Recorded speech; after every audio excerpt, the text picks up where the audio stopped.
Chers amis, bonjour et joie nouvelle de nous retrouver sur les ondes de la 100.3 après ce long week-end. On a fêté Noël. Le dimanche qui suit et le dimanche juste après Noël, c'est toujours le dimanche de la Sainte Famille. Et puis alors, donc samedi c'était le 25, dimanche 26 la Sainte Famille. Normalement, si c'était pas tombé un dimanche, on aurait fêté Saint-Étienne, le premier martyr. Et puis le 27 décembre, aujourd'hui, nous fêtons donc 27 décembre, nous célébrons Saint Jean, l'apôtre Saint Jean. Je suis de la communauté Saint Jean, fier de l'être, j'aime beaucoup ma communauté. Et j'aime beaucoup Saint Jean, et j'aime beaucoup aussi mon père fondateur, le père Marido, qui nous a beaucoup enseigné, qui a fait de très très jolis enseignements, notamment sur l'Apocalypse, sur l'évangile de Jean. Il a quand même une manière d'expliquer ces choses qui sont assez merveilleuses. Alors, on va essayer nous aussi de réfléchir un petit peu sur Saint Jean aujourd'hui. Alors avant de réfléchir sur Saint Jean, vous voyez, le 25 décembre, nous célébrons Noël. Noël, c'est la naissance du Christ. On a vu, c'est le mystère de l'incarnation. C'est le mystère, quelque part, de la réalité concrète. Je ne sais pas moi. J'appellerais volontiers le mystère de Noël le mystère de la concrétude. C'est concret, c'est clair, c'est palpable, c'est touchable. Et c'est ce qui fait que notre foi est la plus belle de toutes les foi qui existent dans le monde entier. Notre Dieu s'est incarné. Osiris, Horus, Zeus, Vénus, Bacchus, prenez tous les dieux que vous voulez, des Incas, des Mayas. L'homme a cherché Dieu, c'est bien, il l'a cherché, il l'a trouvé comme il a pu, il a inventé tout ce qu'il a pu. Mais nous, notre Dieu, il s'est incarné, il s'est fait chair. Jean 18, personne n'a jamais vu Dieu, Dieu le Fils unique qui est dans le sein du Père, lui nous l'a révélé. Et Jésus-Christ lui-même s'est fait chair, je crois. C'est un mystère quand même extraordinaire sur lequel il est bon de méditer pour comprendre la certitude des enseignements qui nous sont donnés. C'est pour ça qu'après, vous allez comprendre pourquoi le Père Marie vous dit que si vous voulez savoir où se trouve la vérité, il n'y a pas 36 solutions. C'est Jésus, Jean 14, 6. Je suis le chemin, la vérité et la vie. Et comme Jésus-Christ n'est pas fou, et qu'en venant sur terre, il n'a pas voulu qu'on puisse se tromper, mais il a voulu une église qui est son église. Et son église, c'est 1 Timothée 3,15. L'église est colonne et appui de la vérité. Et la vérité se trouve où? Dans son église. Et c'est pour ça qu'un chrétien intelligent, lorsqu'il rencontre Jésus-Christ, se pose la question de savoir quelle est l'église voulue par le Christ. Et c'est pour ça qu'une fois de plus, je m'oppose à tous ceux qui s'opposent à la doctrine de l'Église catholique. Vous avez beaucoup de courage, hein. Moi je vous admire, vous êtes vraiment très très courageux. Commencez à insulter l'Église catholique comme vous faites, en toute paisibilité, en pensant avoir l'Esprit Saint, il faut vous poser des questions sérieuses. Hein. C'est quand même fort de votre part. Hein. Alors, le mystère de Noël, c'est vraiment, c'est concret, c'est clair, c'est palpable, c'est ce que dira le début de la première épître de Jean. Première épître de Jean, forcément, qu'on attribue à Jean. Hein. Et dans la première épître de Jean, il y a aussi un petit prologue qui commence cette première épître de Jean, qui est très simple, où Jean s'exprime. Hein, ce qui était dès le commencement, ce que nous avons entendu, ce que nous avons vu de nos yeux. Mais qui a vu Dieu de ses yeux? Qui a vu Osiris? Qui a vu Horus? Je prends Osiris et Horus parce que les kamites, les africanistes aujourd'hui insistent tellement sur qu'au bout d'un moment, il faut quand même qu'ils nous expliquent. Bacchus, Vénus, je vous dis, prenons-le tous, les dieux grecs, les dieux égyptiens, tous ces dieux mythiques et mythologiques. Ce qui est dès le commencement, ce que nous avons entendu. Qui a entendu un jour Osiris? Mais on a entendu Jésus. Quel est l'évangile que Horus a laissé? Comment s'appelle le papa de Horus? Comment s'appelle sa tante, son oncle, son neveu? Il est allé dans quel village? Il est passé où? Il est né où? Il est mort où? Il a fait quoi? Soyons quand même concrets, mes amis. Donc ce qui était dès le commencement, ce que nous avons entendu, ce que nous avons vu de nos yeux, ce que nous avons contemplé, ce que nos mains ont touché concernant la parole de vie. La vie a été manifestée, nous l'avons vue, nous en rendons témoignage, et nous annonçons la vie éternelle qui était auprès du Père et qui a été manifestée, etc. etc. C'est quand même très très joli comme passage. Et on voit bien que lorsque Saint Jean parle, il va parler de choses concrètes, de choses claires. Et le mystère de Noël, c'est vraiment cette chose très claire hein, du Dieu qui s'est incarné, qui s'est fait chair, qui est un Dieu qui est né à Bethléem, qui a grandi à Nazareth, qui est mort à Jérusalem. Tout le monde connaît son histoire. On va pas revenir sur ça. Donc je vous relis maintenant le début du prologue de Saint Jean toujours, de la première épître de Saint Jean, hein, mais dans une autre traduction, dans la traduction catholique. Parce que voilà ce qui était depuis le commencement et ce que nous avons entendu, et que nos yeux ont vu et que nos mains ont palpé. Je parle du Verbe qui est la vie. Une fois de plus, hein, c'est le Verbe. Car la vie s'est montrée à découvert, et c'est la vie éternelle que nous avons vue et dont nous parlons et que nous vous annonçons, celle qui était auprès du Père avant de nous être montrée à découvert. Donc ce que nous avons vu et entendu, nous vous le faisons aussi savoir, pour que vous soyez en communion avec nous. Et nous sommes en communion avec le Père et avec son Fils Jésus-Christ. Et nous vous écrivons maintenant pour que notre joie soit parfaite. Voilà le début de la première épître de Jean. Alors après ce mystère de Noël qui montre la concrétude, je ne sais pas si c'est comme ça qu'il faut dire, mais que c'est concret, Jésus-Christ, c'est du lourd, c'est du palpable, c'est du touchable, c'est clair, c'est propre, c'est net. On a le lendemain de Noël, le 26 décembre, la fête de Étienne. Et on célèbre Étienne qui est le premier martyr. Et je crois, vous voyez, qu'on trouve à travers ces deux passages-là la sagesse de notre Église. L'Église a voulu que nous puissions, le lendemain de Noël, célébrer le premier martyr. Ce qui montre bien que Jésus-Christ n'est pas venu pour apporter la paix. Même s'il est aussi venu pour apporter la paix, bien sûr. Je vous laisse la paix, je vous donne ma paix. Mais il dit bien dans Matthieu 10, 34, je ne suis pas venu apporter la paix, mais l'épée, on sera divisé, on aura pour ennemi les gens de sa propre maison. Et donc, à cause de Jésus-Christ qui est venu, il est venu et en venant, il nous apporte une lumière nouvelle. Cette lumière que nous voulons vivre dans notre vie fait que forcément, nous aurons des opposants. Et des opposants qui pourront aller jusqu'à nous faire mourir. Je vous rappelle que les apôtres sont tous morts martyrs, sauf Jean, dit-on.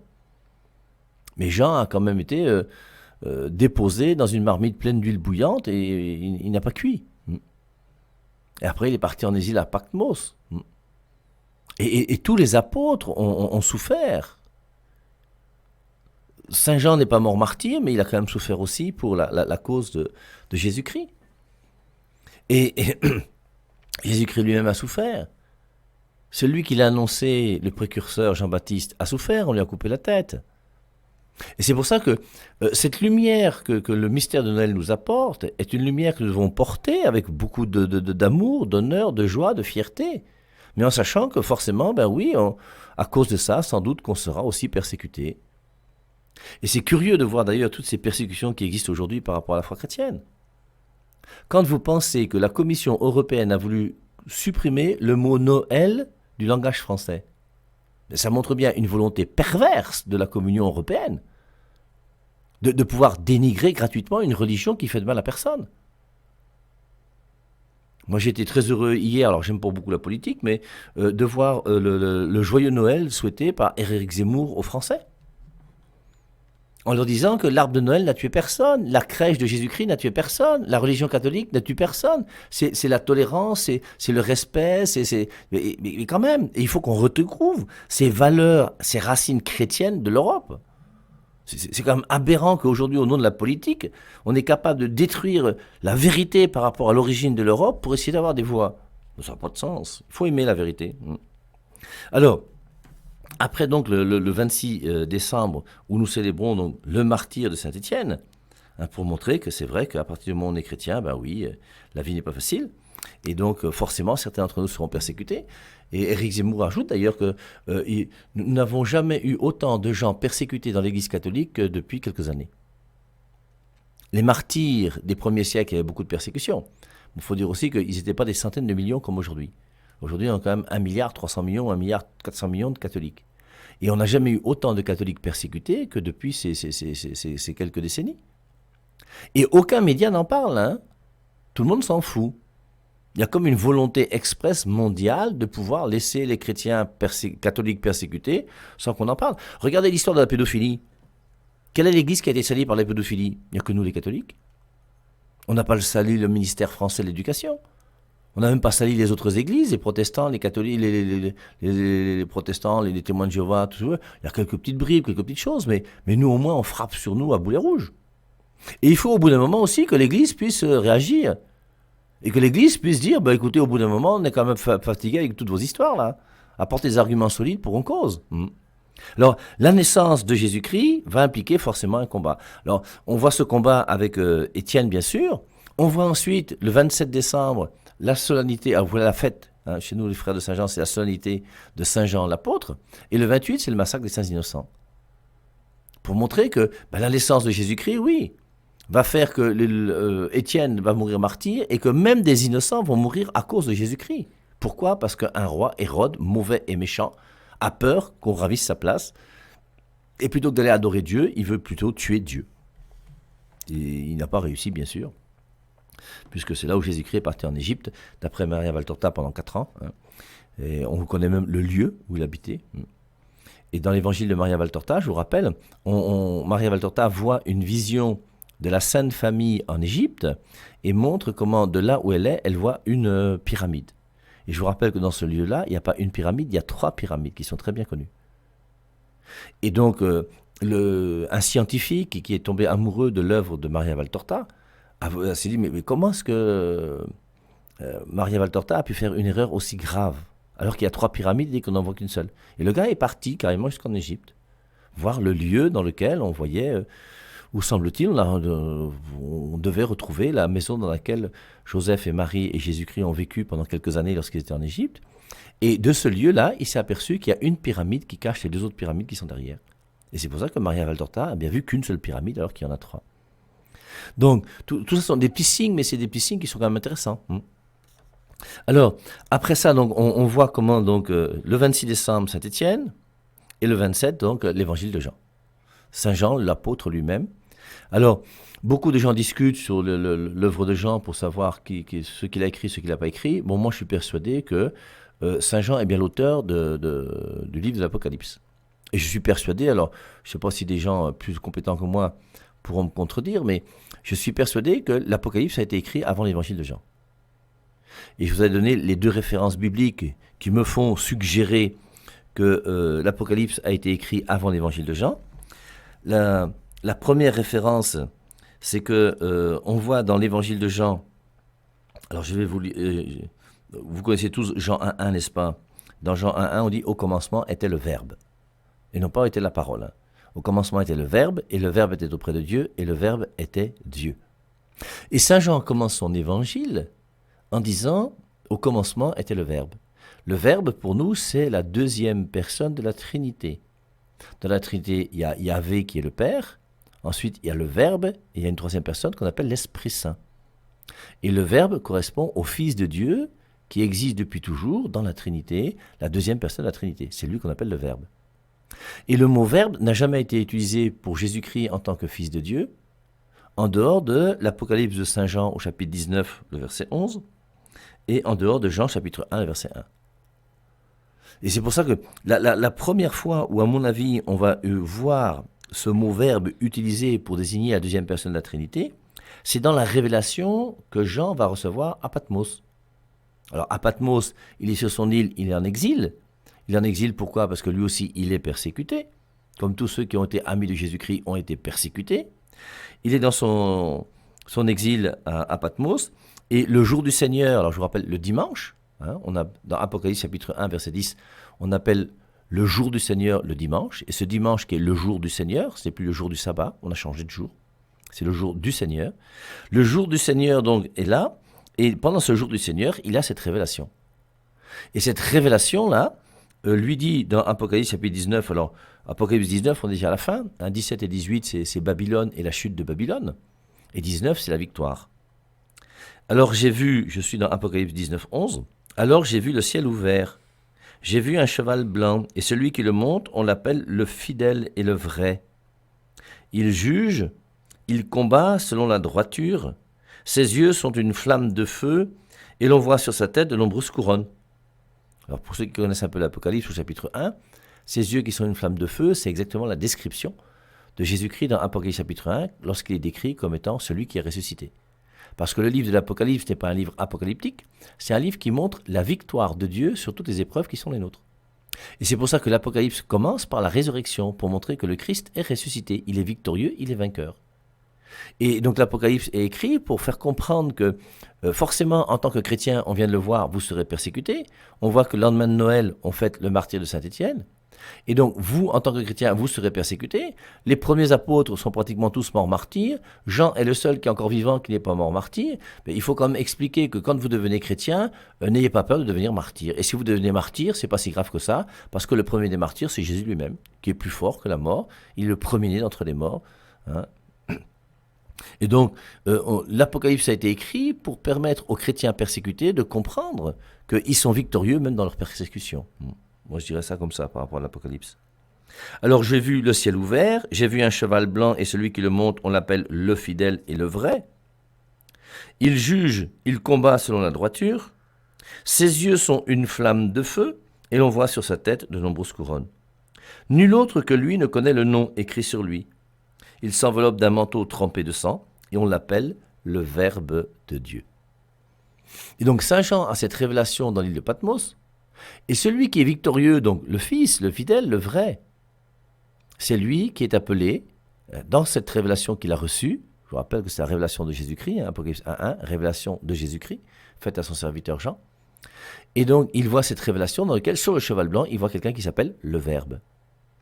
Forcément, lorsqu'il va écrire son évangile, il ne peut pas faire autre chose que de reprendre le nom qui lui a été révélé et qui désigne le Fils en tant qu'il est le Fils de Dieu dans la Trinité. Et c'est pour ça qu'il va commencer son évangile en disant « Au commencement était le Verbe. Et le Verbe était auprès de Dieu, et le Verbe était Dieu. » Jean 1,14, le Verbe s'est fait chair. Le Fils de Dieu s'est fait chair. Et on voit bien donc cette place particulière du Verbe dans l'Apocalypse de Saint Jean, bien sûr, qui est la révélation qu'il a reçue, et la place centrale qu'il mettra lui aussi au Verbe dans l'Évangile qu'il va écrire. Un autre passage aussi intéressant dans l'Apocalypse, pour essayer de montrer que l'Apocalypse, à mon avis, a été écrit avant l'Évangile, c'est le dernier verset d'Apocalypse chapitre 10. Alors, je lis juste le dernier verset d'Apocalypse 10. C'est alors qu'on me dit, alors on peut lire un peu plus tôt si vous voulez, parce que... Je m'approche donc de l'ange et je lui demande de me donner le petit livre. Et lui me répond, prends-le et mange-le. Par ta bouche, il sera doux comme miel, mais ensuite il te brûlera les boyaux. Je prends ce petit livre de la main de l'ange et je le mange. Dans ma bouche, c'est la douceur du miel, mais après l'avoir mangé, il me brûle l'intérieur. Alors forcément, c'est pas manger physiquement un livre. On ne demande pas de prendre des pages et de commencer à manger les pages. On ne va pas mettre un peu de sel sur un livre, on va commencer à croquer dedans en mettant un peu de piment. Non. Et manger le livre, forcément, on comprend ce que ça veut dire. C'est la révélation que nous devons manger. Et la révélation, elle a quand même une place importante dans les Saintes Écritures. Mais pour nous, aujourd'hui, comme chrétiens du Nouveau Testament, nous savons qu'il y a plus important que les Écritures, c'est la parole de Dieu. Et que la parole de Dieu nous est donnée par l'Église. Alors je ne reviens pas sur ça, mais c'est des thèmes très importants sur lesquels il faut être net. Et donc on voit bien l'importance de la parole de Dieu pour réussir notre vie et être vainqueur. Et donc on demande à Jean de manger le livre, de se nourrir de la parole de Dieu. Et cette parole de Dieu, elle est à la fois douce, parce que la parole de Dieu nous donne le bonheur, mais en même temps, elle est aussi brûlante, parce que forcément, la joie va aussi avec la croix. Et la croix et la persécution est toujours présente dans la vie d'un chrétien. Et donc, à la fin de ce passage de l'Apocalypse 10, verset 11, c'est alors qu'on me dit, donc on dit à Jean, à travers cette révélation, c'est alors qu'on me dit, tu dois te mettre à prophétiser, à menacer bien des royaumes, des nations et des peuples de toutes langues. Expliquez-moi comment le vieux Jean, qui est dans l'île de Patmos, qui est en exil, va commencer à pouvoir organiser sa caravane d'évangélisation. Je parle de caravane d'évangélisation parce que beaucoup d'entre vous m'ont connu dans ma caravane d'évangélisation ici au Cameroun où pendant 15 ans, j'ai circulé sur toutes les routes du Cameroun pour aller faire des semaines d'évangélisation dans toutes les paroisses qui étaient d'accord. Et pour ça, il fallait un véhicule, il fallait une fille pour faire la louange, il fallait quelqu'un pour accompagner, quelqu'un pour vendre des documents, il fallait le prédicateur, il fallait un endroit où dormir, c'est une organisation. Et donc, lui, Saint Jean, à son âge, comment va-t-il s'organiser pour pouvoir, c'est alors qu'on me dit, tu dois te mettre à prophétiser, à menacer bien des royaumes, des nations et des peuples de toutes langues. Il est déjà à la fin de sa vie. Je ne sais pas s'il est déjà mourant, mais il n'est pas loin de la mort. Et forcément, on lui dit, et il reçoit dans la révélation, il faut que tu prophétises. Et comment Saint Jean peut prophétiser ? Je pense que la seule chose qu'il a pu comprendre, c'est qu'il devait certainement avoir des notes, des documents qu'il avait écrits par rapport à Jésus. Et on lui dit là, d'après moi, dans Apocalypse 10, 11, il faut que tu mettes tes notes là en ordre et que tu commences à pouvoir transmettre ton évangile au monde entier. Et je pense que l'évangile de Jean est le dernier livre écrit du Nouveau Testament. Et je pense que l'évangile de Jean vient après l'Apocalypse. Et c'est une des raisons pour lesquelles d'ailleurs, vous verrez bien que Matthieu, Marc et Luc sont des évangiles qu'on appelle synoptiques, qui disent souvent la même chose. Et on retrouve les mêmes passages dans l'évangile de Matthieu, dans l'évangile de Marc et dans l'évangile de Luc. Et l'évangile de Jean est complètement à part. Et c'est pas parce que Jean a des choses qu'il ne dit pas dans son évangile que ça veut dire que c'est pas écrit par lui, comme le soutiennent certains exégètes. Saint Jean a la discrétion, lui, de vouloir, sachant qu'il y a déjà des choses qui ont été écrites, il ne va pas répéter ce qui a déjà été dit. Et il va avoir l'humilité d'écrire ce qu'il pense, lui, compléter ses évangiles. C'est pour ça que, quelque part, l'évangile de Jean complète d'une manière très belle Matthieu, Marc et Luc.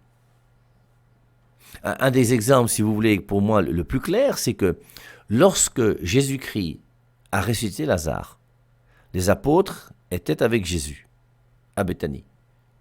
Et Matthieu, qui est un apôtre, et qui est en même temps un évangéliste, parce que je vous rappelle que parmi les quatre, il y a Matthieu, Marc, Luc et Jean, les quatre évangélistes, 2 étaient apôtres. Matthieu est apôtre de Jésus-Christ et Jean aussi. Marc et Luc sont des personnes extérieures ou étrangères. Ils sont proches, bien sûr, mais ils ne sont pas parmi les 12. Et c'est pour ça qu'il y a un amour particulier pour Matthieu et pour Jean. Et donc, Matthieu va écrire son évangile, et Matthieu ne va pas écrire dans son évangile la résurrection de Lazare. Alors que c'est l'événement sans doute le plus important, ou un des événements les plus importants de ce que Jésus-Christ a fait pour manifester sa gloire, pour manifester sa grandeur. L'Eucharistie est plus grand que la résurrection de Lazare. Mais la résurrection de Lazare, c'est ce qui va déclencher la mort de Jésus-Christ. Et Matthieu était là, et Matthieu n'en parle pas. Et Jean, lui, forcément, il ne peut pas ne pas en parler. Et c'est pour ça que Jean est l'évangile qui va venir compléter, permettez-moi, ce qui manquerait à Matthieu, Marc et Luc. D'ailleurs, regardez l'évangile de Jean. Comment l'évangile de Jean commence ? Au commencement était le Verbe, et le Verbe était auprès de Dieu, et le Verbe était Dieu. C'est un commencement qui est complètement différent de Matthieu, de Marc et de Luc. Dans Matthieu, Marc et Luc, on va voir comment Jésus-Christ est un personnage assez extraordinaire, l'annonciation, la visitation, ensuite il y aura 12 ans au temple, lors de Noël, on parle des petites choses mignonnes, on parle des petits bergers, on parle des mages, on parle, voilà, c'est mignon comme tout. Jean ne fait pas ça, lui. Jean ne parle pas des circonstances de Noël. Il dit, le Verbe s'est fait chair et il a demeuré parmi nous, point. Voilà le mystère de Noël dans l'évangile de Jean. Et Jean commence son évangile dès le premier verset par dire, il y a quelqu'un là qui est Dieu, autre que Yahvé, que le Père. Le Verbe était auprès de Dieu et le Verbe était Dieu. Et il y a quand même une grandeur dans l'évangile de Jean qui est vraiment unique. Après, alors, prenons Jean 2, les noces de Cana. Ni Matthieu, ni Marc, ni Luc n'en parlent. La discussion à Nicodème, Jean 3, on ne trouve pas ça dans Matthieu, dans Marc et dans Luc. La discussion à la Samaritaine, Jean 4, on ne trouve pas ça dans Matthieu, dans Marc et dans Luc. Et on pourrait prendre toi. Puisque Matthieu, Marc et Luc parlent de la scène, le grand mystère que Jésus-Christ va instituer, ce bout de pain qui n'est plus du pain, qui est son corps. Matthieu en parle, Marc en parle et Luc en parle. Et c'est normal, c'est quelque chose d'important. Mais puisque Matthieu, Marc et Luc en ont parlé, Jean n'en parle pas. Par contre, Matthieu, Marc et Luc ne parlent pas du lavement des pieds. Et pour Jean, il semble que le lavement des pieds soit quelque chose d'important. C'est pour ça que Jean nous parle du lavement des pieds. Et c'est pour ça que quelque part, vous voyez, on saisit à travers l'évangile de Jean comme les secrets de celui qui justement avait sa tête qui reposait sur la poitrine de Jésus. C'est Jean chapitre 13. Et pendant le repas, Jean était assis à côté de Jésus. Et c'est Jésus-Christ qui l'a désigné et qui l'a fait asseoir à côté de lui. Et Jean, qui était jeune, c'est le plus jeune, il devait avoir peut-être 20 ans quand il est devenu apôtre de Jésus-Christ. Et Jean avait une pureté extraordinaire, il avait un désir de suivre Dieu formidable, il était entièrement tourné vers son Jésus qu'il aimait de tout son cœur, de toute son âme, de toutes ses forces. C'est pour cela d'ailleurs que dans l'évangile de Jean, il ne s'appelle pas Jean. Je vous rappelle que dans l'évangile de Jean, le mot Jean ne désigne jamais l'apôtre Jean. L'apôtre Jean, c'est le disciple bien-aimé. Il a l'humilité de se faire appeler dans son évangile le disciple bien-aimé. Et dans son évangile de Jean, Marie n'est jamais Marie. Vous ne verrez aucun verset biblique dans l'évangile de Jean où on parle de Marie. On ne parle pas de Marie. Le mot Marie, M-A-R-I-E, n'existe pas pour désigner Marie. C'est sa mère. Je sais pas, mais c'est un nom qui est toujours relatif à Jésus. Comme pour Jean, l'apôtre Jean, le mot Jean pour désigner l'apôtre Jean n'existe pas dans l'évangile de Jean, c'est le disciple bien-aimé. Parce que Jean comme Marie, qui sont des gens qui sont proches de Jésus et qui ont beaucoup aimé Jésus, ont compris que leur amour pour le Christ fait qu'ils disparaissent complètement, il faut que lui grandisse et que moi je diminue. Et donc Jean diminue, Marie diminue pour tout laisser à Jésus. Et l'un comme l'autre sont entièrement relatifs à Jésus. Et c'est magnifique comme enseignement. Ça montre bien qu'une fois que j'ai rencontré Jésus, ma vie devient relative à Jésus. Ça, c'est le mystère de Noël. Et maintenant que Jésus-Christ est venu sur terre et que ma vie devient relative à lui, ben oui, je m'appelle Madame Jésus. Mon nom, ce n'est plus Père Hervé Marie, c'est Madame Jésus. Je le piffe mal, il me yamo. Et c'est ça la véritable vie chrétienne. C'est ce qu'on retrouve dans l'évangile de Jean, d'une manière aussi belle, si belle d'ailleurs. Alors, on a donc notre apôtre Jean qui va écrire donc d'abord l'Apocalypse, puisque c'est le livre qui lui est révélé directement par Jésus-Christ. Et ensuite, il va comprendre dans l'Apocalypse, chapitre 10, verset 11, il faut que tu prophétises. Il peut prophétiser comment? Mais il va écrire son évangile. Et son évangile qui va venir compléter d'une manière admirable Matthieu, Marc et Luc. C'est pour ça que tout chrétien qui aime les évangiles doit aimer particulièrement l'évangile de Jean. Je vous rappelle que dans le livre de l'Apocalypse, au chapitre 4, on parle des 4 vivants. Et les 4 vivants symbolisent le vivant. Je reprends dans Apocalypse chapitre 4, le vivant dont on parle dans Apocalypse chapitre 4, c'est les 4 vivants, mais exactement ils sont 4, c'est les 4 vivants. Les 4 vivants symbolisent le vivant. Or le vivant c'est qui? C'est bien Jésus. Jean 14, c'est « Je suis le chemin, la vérité et la vie ». Qui est la vie? C'est Jésus. La vie était la lumière des hommes, c'est le prologue de Saint Jean. Et Jésus-Christ est bien cette vie qui est venue se manifester, qui est venue parmi nous. Et cette vie-là, c'est Jésus. Et on voit donc dans Apocalypse chapitre 4, je vous rappelle le trône céleste avec le Père, ensuite l'arc-en-ciel. Le Père arc-en-ciel fait alliance, c'est l'arc de l'alliance, rappelez-vous Genèse chapitre 6 avec le déluge. Le Père fait alliance avec les 24 vieillards, les 12 tribus d'Israël et les 12 apôtres. Il y a 2 religions révélées sur la terre, la religion juive et la religion chrétienne. Aucune autre religion n'est révélée. Ensuite, il y a des éclairs, des voix, des tonnerres et des lampes de feu, c'est l'Esprit Saint. Et puis ensuite, il y a une mer de cristal. Et après la mer de cristal, on nous dit 4 êtres vivants occupent l'espace entre le trône et ce qui est autour. Dans le trône et autour du trône, dans le trône c'est Dieu, autour du trône c'est l'homme. Et dans le trône et autour du trône, c'est Jésus. Parce qu'il est à la fois dans le trône, il est Dieu, et à la fois autour du trône, il est homme. Et celui qui est Dieu et homme, c'est lui qu'on appelle le vivant par excellence, qui est symbolisé dans l'Apocalypse par 4 êtres vivants.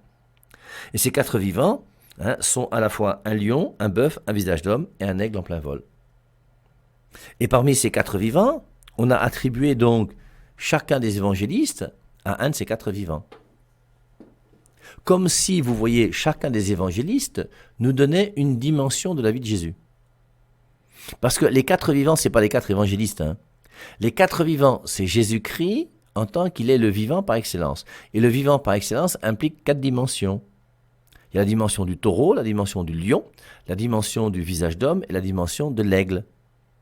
Et ces 4 dimensions qu'on retrouve en Jésus-Christ, ces 4 dimensions, on va faire un lien avec les 4 évangiles.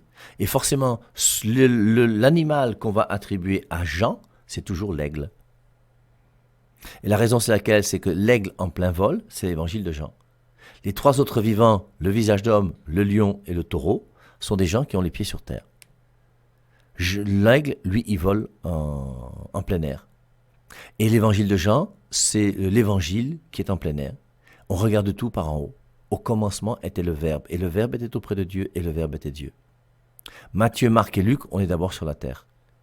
Et en commençant, on va voir, les petits bergers vont venir, les mages, tout ça, et Jésus-Christ va faire des miracles, il va multiplier les pains, il va faire des résurrections, il va donner un bon discours, après au bout d'un moment, on va l'arrêter, il va mourir, et une fois qu'il est mort, est-ce que c'est pas le Fils de Dieu? Saint Jean commence pas comme ça, lui. Il dit, au commencement était le Verbe, et le Verbe était auprès de Dieu, et le Verbe était Dieu. Alors j'espère que ce petit topo qu'on vient de faire va nous donner à chacun d'entre nous un amour toujours plus grand pour Saint Jean. Saint Jean est quand même un apôtre très intéressant. C'est un des premiers à suivre Jésus. Dès le début, il était disciple de Jean-Baptiste, et Jean-Baptiste va le conduire à Jésus, et il va suivre Jésus. Où demeures-tu? Et que nous puissions avoir, nous aussi, cette simplicité que pouvait avoir Saint Jean. Il était jeune quand il a rencontré Jésus. Vous savez, quand on est jeune, on n'est pas très critique. Quand on est jeune, on est prêt à entrer dans ce qu'on nous propose. C'est après, quand on est un peu vieux, qu'on a une barbe blanche et qu'on est un peu aigri, qu'on commence à tout remettre en cause, à essayer de tout révolutionner, de vouloir tout refaire, comme si le monde ne pouvait pas exister sans nous. Mais quand on est jeune et qu'on découvre une vérité comme celle de Jésus-Christ, on comprend comment Jean est entré à 100% dans un don total de lui-même à cette personne qui s'appelle Jésus. Et on comprend pourquoi Jean lui-même va décider de pouvoir garder sa chasteté, sa pureté, sa virginité pour son Dieu. Les autres apôtres devaient avoir femme et enfants. Et Jean nous donne un sens particulier, et c'est cette proximité qu'on doit avoir avec Jésus qui fait que mon nom doit disparaître pour me faire appeler le disciple bien-aimé. Que chacun d'entre nous, avec la venue de Jésus-Christ le 25 décembre, et que cette fête de Saint Jean que nous célébrons aujourd'hui, mais nous puissions tous devenir comme Saint Jean des disciples bien-aimés, en décidant de suivre Jésus-Christ autant que faire se peut, pour qu'un jour, au terme de notre vie, nous puissions nous retrouver avec Dieu pour l'éternité.